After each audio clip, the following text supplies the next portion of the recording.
کیونکہ جب اس مقام پر پہنچ جاتا ہے تو پھر اللہ تعالیٰ بھی اس کی لاج رکھتا ہے، اس کی زبان سے جو الفاظ نکل جاتے ہیں وہ پورے ہوتے ہیں اللہ تعالیٰ کے پاس۔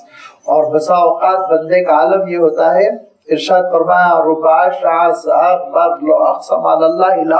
میلا کتیلا بال بکھرے ہوئے رکشہ چلاتا ہے، ٹھیلا چلاتا ہے، سڑک پر کھڑے ہو کے ہو سکتا کوئی چیز بیچتا، لیکن اپنے تقوی کی وجہ سے اور اپنی عبادتوں کی وجہ سے اللہ تعالیٰ کے پاس وہ اتنا مقبول ہے، اتنا مقبول ہے کہ اگر وہ قسم کھا کے اللہ تعالیٰ پر کسی چیز کا مطالبہ کر دے تو اللہ اس کی قسم کی لاج رکھتا ہے، اس کا مطالبہ پورا کرتا ہے۔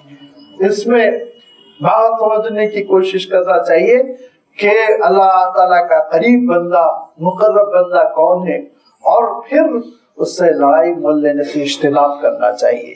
اللہ تعالیٰ ارشاد فرما رہا ہے اس وقت جبکہ مکہ مکرمہ میں اللہ کے رسول صلی اللہ علیہ وسلم دعوت کا فریضہ انجام دے رہے ہیں اور مخالفین مخالفت کر رہے ہیں، ستا رہے ہیں، ایذا رسانی اللہ کے رسول کو، صحابہ کو، کا کیا حشر ہونے والا ہے وہ تصور نہیں کر رہے ہیں، کس طرح وہ برباد ہونے والے ہیں وہ سمجھ نہیں رہے ہیں، الا یہ کہ جو توبہ کر لیں۔ جنہوں نے توبہ کی ان کو تو اللہ تعالیٰ نے پھر نعمتوں سے مالا مال کیا، لیکن جنہوں نے توبہ نہیں کی ان کا کیا حشر ہوا، آپ تاریخ اٹھا کر دیکھیے۔ یہ پورا ایک ریسرچ کا سبجیکٹ ہے، موضوع ہے کہ اللہ کے رسول صلی اللہ علیہ وسلم کے مخالفین کا خاتمہ کیسا ہوا، ابو جہل کیسے مرا، ابو لہب کیسے مرا، عتبہ کا کیا ہوا، شیبہ کا کیا ہوا، عبداللہ ابن ابی ابن سلول کا کیا ہوا۔ آپ تاریخ اٹھا کر دیکھیے، اتنا برا انجام، ایسی بری دردناک قسم کی موتیں ان کی کہ انسان اندازہ نہیں کر سکتا۔ ہوتا کیا ہے، لوگ کیا سمجھتے ہیں کہ اللہ تعالیٰ کی گرفت آدھے گھنٹے 15 منٹ 1 گھنٹے کے اندر آ جائے، ایسا نہیں ہوتا، مہلت دیتا اللہ تعالیٰ۔ 10 سال 20 سال کے بعد اللہ تعالیٰ کا فیصلہ آتا ہے، ایسا فیصلہ آتا ہے کہ اللہ تعالیٰ محفوظ رکھے۔ حضرت سعد ابن ابی وقاص رضی اللہ تعالیٰ عنہ، آپ جانتے ہیں کتنے بڑے صحابی ہیں، اللہ کے مقرب ترین بندے، اللہ کے رسول صلی اللہ علیہ وسلم کے منظور نظر۔ حضرت عمر رضی اللہ تعالیٰ عنہ نے ان کو کوفے کا گورنر بنا دیا۔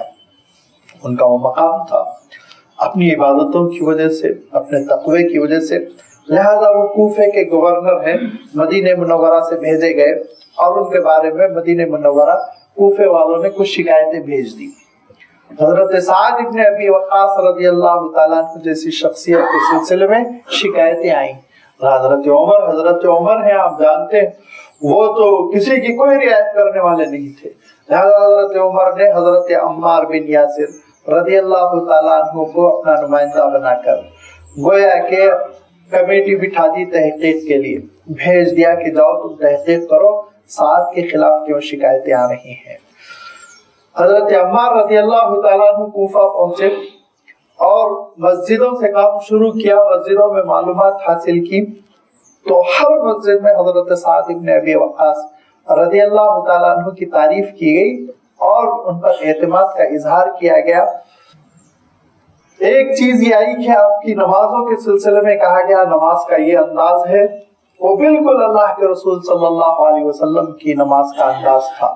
بعض لوگوں پہ بڑا صوفیت کا غلبہ ہو جاتا ہے، نئے کسی چیز کی طرف آگے بڑھتے ہیں، نئے دین کی طرف آگے بڑھتے تو چاہتے ہیں ظہر 1 گھنٹے کی ہو، عصر آدھے گھنٹے کی ہو، مغرب 40 منٹ کی ہو، عشاء 50 منٹ کی ہو۔ یہ اللہ کے رسول کی بھی نماز نہیں تھی۔ فرائض اللہ کے رسول صلی اللہ علیہ وسلم جو ادا فرمایا کرتے تھے اس کی صورتوں کی تفصیل ہے۔ فجر میں یہ صورت آپ تلاوت فرمایا کرتے تھے، عشاء میں یہ صورت تلاوت کرتے تھے، مغرب میں یہ صورت تلاوت کرتے تھے۔ تو لازمی بات ہے وہ آپ دیکھیں گے کہ 8 سے 10 منٹ کی نمازیں ہوتی تھی۔ کیوں؟ اجتماعی نمازیں ایسی ہی ہونی چاہیے، اس میں بوڑھا بھی ہے، بچہ بھی ہے، اس میں ضرورت مند بھی ہے، بھوکا بھی ہے، حاجت ہے، تقاضے ہیں، گھر جانا ہے، اسٹیشن پہنچنا ہے، نوکری کرنا ہے، ساری چیزیں۔ اب آپ ظہر کی نماز شروع کر دیں گے 45 منٹ کی تو بیچارے کا انٹرویل خود آدھا گھنٹے کا ہے، وہ نماز کے لیے پھر آئے گا دوسرے دن۔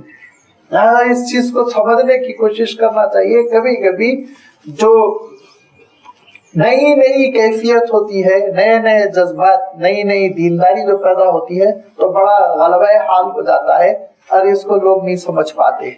لہذا لوگوں نے کہا کہ حضرت سعد ابن ابی وقاص کو جو ہے 8-9 منٹ میں نماز ختم کر لیتے، ہم چاہتے ذرا لمبی نماز ہو. تو حضرت عمار نے حضرت سعد سے پوچھا تو کہا جو اللہ کے رسول جیسا پڑھاتے تھے میں ویسا پڑھاتا ہوں، اس میں کوئی ترمیم نہیں کروں گا. تو کہا حق ہے، آپ کی بات سچ ہے. ایک صاحب کھڑے ہو گئے، ان کا نام بھی بخاری شریف کی حدیث ہے، یہ ان کا نام بھی مروی ہے لیکن ان کے نام سے ہم کو کیا کام. اور انہوں نے کہا کہ نہیں، سعد کا عالم یہ ہے، 3 الزام لگائے. وہ کہا کہ یہ ذرا جہاد کا حکم نہیں دیتے، صحیح معنوں میں جہاد نہیں کرتے. نمبر 2، مال غنیمت صحیح تقسیم نہیں کرتے. نمبر 3، ہمارے کیسز پہ توجہ نہیں کرتے، جو مقدمے آتے ہیں ان کو نہ سنتے ہیں، نہ انصاف کی بنیاد پہ فیصلے کرتے ہیں. تو حضرت سعد رضی اللہ تعالیٰ عنہ کو برا لگا. کہا اگر تمہاری تینوں چیزیں حق ہے تب تو ٹھیک ہے، میری گرفت ہونی چاہیے، اور اگر حق نہیں ہے تو اللہ تعالیٰ تمہارے ساتھ 3 باتیں کرے، خوب لمبی عمر دے. جلدی مر جاؤ نہیں کہا حضرت سعد نے. فرمایا اللہم عدل عمرہ، اے اللہ خوب لمبی عمر دیا. اور یہ ارشاد فرمایا کہ اے اللہ ان کو فتنوں میں، عمر کے اخیر میں یہ فتنوں کو دیکھے، فتنے کس کو کہتے ہیں ان کو پتا چل جائے یہ صاحب کو. لہذا راوی کہتا ہے کہ اتنے بوڑھے ہو گئے تھے وہ صاحب اتنے بوڑھے ہو گئے تھے کہ ان کی پلکیں بند ہونے لگتی تھی، تو پلکوں کو اپنے ہاتھوں سے کھولتے تھے اور اپنے ہاتھوں سے پلکوں کو کھول کر لڑکیوں کو روڈ پہ کھڑے ہو کے چھیڑتے تھے. اتنا فتنے میں وہ مبتلا ہوئے اور ایسی بری موت وہ مرے کیونکہ ان کو نہیں معلوم تھا حضرت سعد ابن ابی وقاص کس مقام پر ہے. اہل تقوی، اہل قرب اور اہل ولایت میں ان کو وہ مقام حاصل ہے جس کو صحابیت کہا جاتا ہے، جس کا کوئی بدل نہیں. آپ جانتے ہیں نا کہ بڑا سے بڑا ولی وہ کہ ادنا سے ادنا صحابی کے مقابلے پہ نہیں آ سکتا، ان کے پیروں کی دھول نہیں ہوتا. تو حضرت سعد ابن ابی وقاص رضی اللہ تعالیٰ عنہ کے سلسلے میں تبصرہ کر دینا انہوں نے آسان سمجھا تھا، لیکن ان کو جو بھگتنا پڑا وہ دنیا کے فتنوں کی شکل میں بہت ساری چیزیں بھگتنی پڑی. ایک اور صحابی تھے حضرت سعید ابن زید رضی اللہ تعالیٰ عنہ. ان کے سلسلے میں ایک صاحبہ ملک مروان ابن عبد الملک بادشاہ ہوئے اموی دور کے، ان کے پاس کیس لے گئی اور کہا کہ یہ جو سعید ہے یہ میری زمین پر بھی قبضہ کر رہے ہیں، میرے پلاٹ میں آگے بڑھ کر یہ کھیتی کر رہے ہیں. تو مروان نے ان کو بلایا تو حضرت سعید رضی اللہ تعالیٰ عنہ کہتے ہیں لا حول ولا قوت الا باللہ، میں گز 2 گز زمین لوں گا اس خاتون کی، اس عورت کی، جبکہ میں نے خود اپنے کانوں سے یہ سنا، میں نے خود اپنے کانوں سے اللہ کے رسول کو ارشاد فرماتے ہوئے سنا جو 1 بالشت زمین قبضہ کرے گا اللہ تعالیٰ قیامت کے دن اس کو 7 زمینوں کے اندر دھسا کر چھوڑ دے گا، میں کہاں سے اس کی زمین لینے لگوں. مروان ابن عبد الملک نے کہا کہ آپ کی اس حدیث کے بیان کر دینے کے بعد میں آپ سے نہ کوئی دلیل مانگوں گا اور نہ ہی میں آپ سے کوئی بینہ دعویٰ، کوئی چیز نہیں، کیس ختم. لیکن حضرت سعید نے کہا کہ میں بھی اب ذرا کھیتی نہیں کرنے والا، اس کے حق میں یہ زمین چھوڑ دوں گا، اس عورت کے حق میں یہ زمین چھوڑ دوں گا. زمین چھوڑ کر ہٹ گئے اور اس کے بعد وہ صاحبہ کی بینائی چلی گئی اور بینائی چلے جانے کے بعد اسی پلاٹ میں ایک کنویں میں گر گئی اور وہی کنواں ان کے لیے قبر بن گیا. کسی کو معلوم بھی نہیں ہوا کہ گڑیا کہاں گری، کہاں ختم ہو گئی، وہی کنواں ان کے لیے قبر بن گیا، اسی زمین میں وہ دھس کر رہ گئی، ختم ہو گئی. تو یہ جو اہل اللہ ہوتے ہیں جن کے بارے میں اللہ تعالیٰ ارشاد فرما رہا ہے کہ یہ جو اللہ کے ولی جن کے اندر تقوی ہوتا ہے اور جو اللہ تعالیٰ کی معرفت سے بھرے ہوئے ہوتے ہیں، ان سے جنگ مت بول لو، ان کے خلاف نہ چلو، ان کے خلاف تبصرے نہ کرو. یاد رکھو تمہارے لیے جان لیوا ہوں گے. الا ان اولیاء اللہ لا خوف علیہم ولا هم يحزنون الذين آمنوا وكانوا يتقون. لیکن تقوی شرط ہے، یاد رکھیے بغیر تقوی کے کوئی ولایت تک نہیں پہنچ سکتا. عام طور پر غلط فہمیاں ہیں، بڑے بڑے لینڈ گریبرز کی اونچی اونچی قبریں بنا دی جاتی ہے سنگ مرمر کی اور اس کے اوپر کتبہ لکھ دیا جاتا ہے الا ان اولیاء اللہ لا خوف علیہم ولا هم يحزنون. کس کو ولی کہتے ہیں اس کا تم کو اندازہ ہی نہیں ہے. ولایت کس کو کہتے ہیں؟ ولایت قربانی کو کہتے ہیں، اللہ کے دین کے لیے، اس کے احکام کے لیے اپنے حق کو چھوڑ دینا. جیسے ابھی میں حضرت سعید بن زید رضی اللہ تعالیٰ عنہ کا قول میں نقل کیا کہ انہوں نے کہا مسئلہ مشکوک ہو گیا اور تمہارے دربار میں کیس پیش کر دیا گیا تو ہم زمین سے بھی وڈرا ہو جائیں گے، نہیں لینا دینا ہم کو۔ یہ کیفیت جب انسان کے اندر پیدا ہوتی ہے تو ارشاد فرمایا کہ وہ ولایت پر فائز ہوتا ہے، لہم البشریٰ فی الحیات الدنیا۔ آسان نہیں ہوتا یہ منصب یا یہ کردار حاصل کرنا، یہ معیار حاصل کرنا آسان نہیں ہوتا، بہت قربانی دینی پڑتی ہے۔ انسان عام طور پر یہ سوچتا ہے، اور سوچنے میں وہ حق بجانب بھی ہے، میں اس کی مخالفت نہیں کر رہا ہوں، وہ یہ سوچتا ہے میرا حق ہے، میں لڑ کر لے لوں، میرا یہ حق ہے۔ وہ جھوٹ بول رہا ہے، میں اپنے حق میں سچا ہوں لہذا لڑ کر میں لے لوں، یہ سوچتا ہے۔ لیکن یہ عام انسانوں کی کیفیت ہے۔ نبیوں اور رسولوں کی کیفیت یہ کہ اپنا حق بھی چھوڑ دو، آگے بڑھ جاؤ، اللہ تعالیٰ کے اوپر چھوڑ دو۔ چھوڑ دیا اللہ کے رسول صلی اللہ علیہ وسلم نے مکہ مکرمہ، چھوڑ دیا اپنا آبائی گھر جس میں وہ پیدا ہوئے تھے، چھوڑ دیا اللہ کے رسول صلی اللہ علیہ وسلم نے اپنی جائیداد، چھوڑ دیا اللہ کے رسول صلی اللہ علیہ وسلم نے اپنی تجارت، چھوڑ کر چلے گئے مدینہ منورہ۔ یہ ہے اپنے حق سے بھی کبھی کبھی وڈرا ہو جاتا ہے بندہ، تاکہ فتنہ نہ ہو، جھڑپیں نہ ہو، لڑائیاں نہ ہو، برائیاں نہ ہو، دوریاں زیادہ نہ بڑھے۔ اس کے لیے بڑی قربانیاں دینی پڑتی ہیں، تب جا کے یہ تقوی کا وہ مقام حاصل ہوتا ہے جس کو ولایت کہتے ہیں۔ کہا لہم البشریٰ فی الحیات الدنیا، ان کے لیے دنیا میں بھی خوشخبری ہے، وہ فی الآخرہ، اور آخرت میں بھی۔ دنیا میں جو خوشخبری ہے اس کی ایک عجیب و غریب تشریح حضرت ابو درداء رضی اللہ تعالیٰ عنہ نے بیان فرمائی۔ حضرت ابو درداء رضی اللہ تعالیٰ عنہ کا اجلاس ہو رہا، آپ کی مجلس جمی ہوئی ہے۔ ایک صاحب نے حضرت ابو درداء رضی اللہ تعالیٰ عنہ سے پوچھا کہ لہم البشریٰ فی الحیات الدنیا، یہاں دنیا میں خوشخبری ہے، اس کی کیا تشریح ہے آپ حضرت بیان فرمائیں۔ تو فرمایا کہ بہت انتظار تھا کوئی پوچھے، بہت انتظار تھا، کسی نے نہیں پوچھا کہ آج تک مجھ سے یہ کسی نے نہیں پوچھا۔ کہا کہ مجھے اس لیے انتظار تھا، میں چاہتا تھا کہ مجھ سے کوئی پوچھے اور میں تشریح کر دوں اس کی، کیونکہ یہ ایک امانت تھی جو میرے پاس تھی۔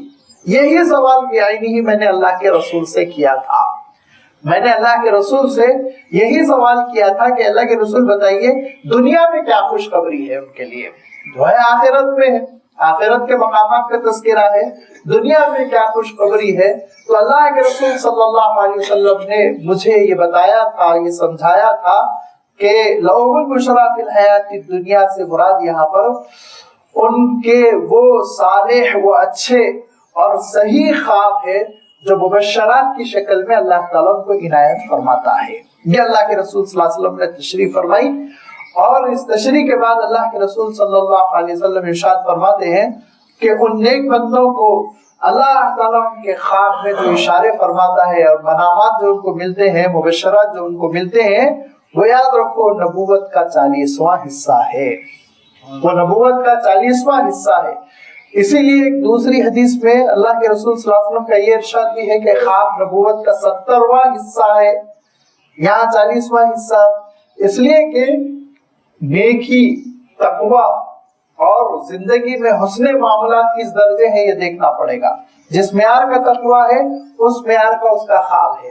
اب ذرا اوسط درجے کے ہیں تو 70واں حصہ ہے، اعلیٰ معیار کے ہیں تو 40واں حصہ ہے۔ اور دوسری حدیث میں آپ نے فرمایا کہ نبوت میں کی کوئی چیز باقی نہیں رہ گئی، سب ختم ہو گئے، الا یہ کہ سچے خواب جو صالحین کو دکھائے جاتے ہیں اور جو نبوت کا 40واں حصہ ہے۔ تو یہ تشریح اللہ کے رسول صلی اللہ علیہ وسلم نے بیان فرمائی۔ اور ابھی جیسے میں نے ابھی کہا آپ سے سورہ یوسف میں خوابوں کا بھی تذکرہ آئے گا، خواب کیا حقیقت ہے، سچے خواب کیا ہوتے ہیں، ہر ایک کو سچے خواب آتے ہیں نہیں آتے۔ بہت سے لوگوں کو غلط فہمی ہوتی ہے کہ ان کے لیے تو مبشرات کے دروازے کھلے ہوئے ہیں، جیسے بے ایمانیوں کے دروازے، بے حیائیوں کے دروازے کھلے ہوئے ہیں تو ان کے لیے سچے خوابوں کے بھی دروازے کھلے ہوئے ہیں، غلط فہمی ہے۔ اگرچہ کہ کبھی کبھی اللہ تعالیٰ برے بندوں کو بھی سچا خواب دکھا دیتا ہے، اس کا ثبوت قرآن مجید سے ہے۔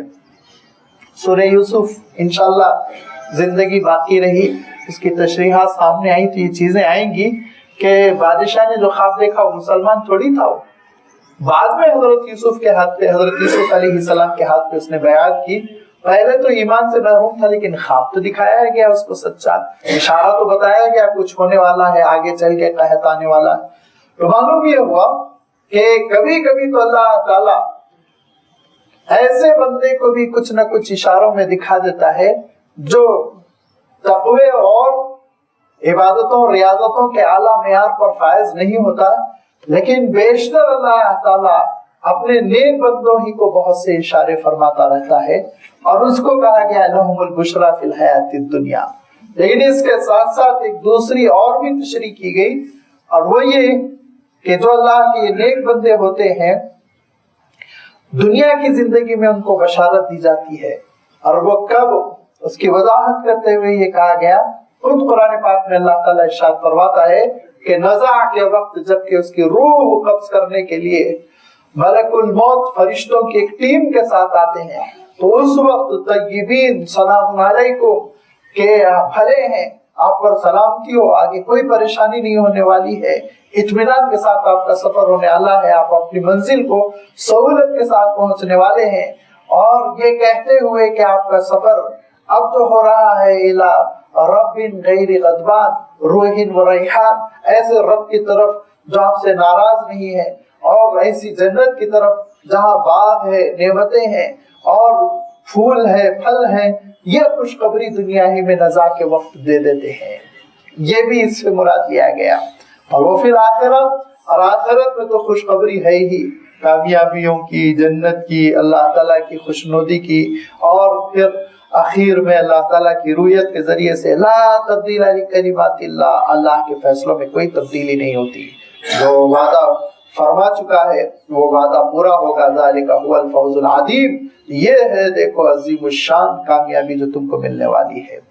ولا يحزنك قولهم ان العزة لله جميعا هو السمیع العلیم، اے نبی آپ کو بہت پریشان کر رہے ہیں۔ سوچیے آپ اللہ کے رسول صلی اللہ علیہ وسلم کو جو جن الفاظ سے وہ یاد کیا کرتے تھے کتنے تکلیف دہ تھے، وہ کہا کرتے تھے مجنون، وہ کہا کرتے تھے جادوگر، اور وہ کہا کرتے تھے جادو زدہ، جس پہ جادو ہو گئی، کون سا لفظ ہے؟ وہ کہا کرتے تھے شاعر، کون سا لفظ ہے جو اللہ کے رسول کے لیے استعمال نہیں کر رہے تھے؟ تو اللہ کے رسول صلی اللہ علیہ وسلم کے قلب اطہر کو کس قدر صدمہ ہوتا رہا ہوگا۔